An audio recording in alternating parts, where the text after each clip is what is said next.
So, I have these three batteries that I've been experimenting with because I'm interested in chemistry and physics. Two of them are 12 volts, and this one is, if you were to take away 6 of the cells, so you'd be left with 10, that would be 12 volts. So you should be able to guess what the voltage is of these cells and the chemistry. But I'll just tell you, all 16 of these are 19 volts, and it's nickel metal hydride. Not sure about their amp hours, but probably quite a few. These are lithium iron phosphate batteries. They each have 600 milliamps, so together they have 2.4 amp hours. They're connected in series. They each have 3.2 volts, so that's 12 volts, or a little over 12 volts actually. And this, of course, is a 12 volt lead acid battery, so there's 6 2-volt cells connected in series in there. So this is the cheapest battery from my understanding.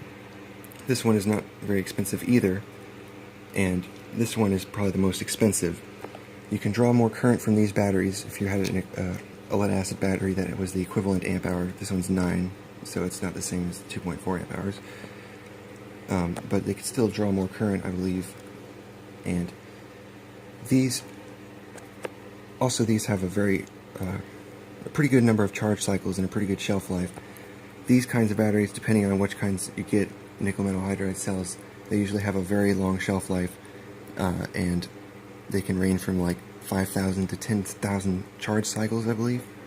These generally have about 200 to 500, maybe even more charge cycles.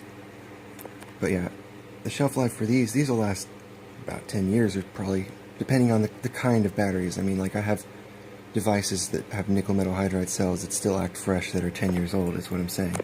But these probably won't last, depending on how you use it, the lead acid cell probably won't last 5 years. You know, if you're using it consistently like in a car, it might maybe only last a year or two.